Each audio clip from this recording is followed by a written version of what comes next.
નર્મદાના રાજપીપળામાં દોલત બજારમાં આગ લાગી। જ્વેલર્સની દુકાનમાં આગ લાગી। એસીમાં શોર્ટ સર્કિટ થવાના કારણે આગ લાગી હતી। દુકાનમાંથી લોકોને સહી સલામત બહાર કઢાયા હતા। આશરે 15 થી 20 લાખના દાગીના આગમાં પીગળી ગયા। ફાયર બ્રિગેડે આગ પર કાબુ મેળવી લીધો છે। તો આગ કેવી રીતે લાગી તે બાબતે હાલમાં તપાસ થઈ રહી છે। એસીમાં શોર્ટ સર્કિટ થવાના કારણે આગ લાગી હતી તેવું હાલમાં લાગી રહ્યું છે, કારણ કે દુકાનમાંથી લોકોને સહી સલામત બહાર પણ કાઢવામાં આવ્યા હતા। પરંતુ મહત્વની વાત એ છે કે જે રીતે આગ લાગી હતી તેના કારણે સોના ચાંદીના જે દાગીના હતા તે આગમાં પીગળી ગયા હતા।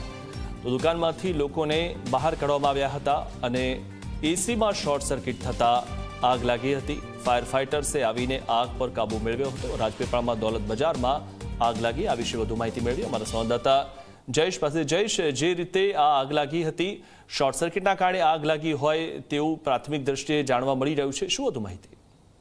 ચોક્કસ કહી શકાય કે હવે જ્યારે ગરમીનો પારો લગભગ 40 ડિગ્રીને આપી રહ્યો છે ત્યારે હવે જે એસી અને એવા બીજા જે ઉપકરણો છે જેનાથી ઠંડક મળે એવા ઉપકરણો પણ હવે વેપારીઓ ચાલુ કરતા થઈ ગયા છે। અને આમાં જ દોલત બજાર વિસ્તારમાં એક આ જૂની દુકાન છે કે જ્યાં એસી લગાવેલું હતું અને આ એસી કદાચ સર્વિસ ન કરવામાં આવ્યું હોય કે અન્ય કોઈ ઇલેક્ટ્રિક શોર્ટ સર્કિટના કારણ હોય તેને કારણે એસીમાં અચાનક આગ ભભૂકી ઉઠી હતી। અને આ જે જૂની દુકાન હતી જેમાં લાકડા અને પીડિયાનો પણ સમાવેશ થાય છે, ઉપરાંત જે ફર્નિચર છે ફર્નિચર પણ લાકડાનું હોવાને કારણે જે આગ હતી તે આગે વિકરાળ સ્વરૂપ ધારણ કર્યું હતું।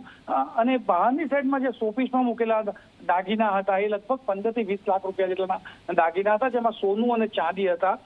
તો એ સોનું અને ચાંદી પીગળી ગયું હોય તેવી પણ આશંકા આના જે વેપારી છે વેપારીએ વ્યક્ત કરી છે। જોકે આ જે આગે વિકરાળ સ્વરૂપ ધારણ કર્યું તેને રાજપીપળા નગરપાલિકાના ફાયર ફાઈટરો દ્વારા કાબુમાં લેવામાં આવેલી છે। અને હાલમાં આ જે નુકસાન થયું છે તેમાં કોઈ જાનહાનિ નથી, પરંતુ જે દુકાન છે તે દુકાન આખી ભસ્મીભૂત થઈ ગઈ છે અને જે સોનાના ચાંદીના દાગીના છે તે પીગળી ગયા હોવાની આશંકા છે। જી આભાર જયેશ, માહિતી આપવા બદલ।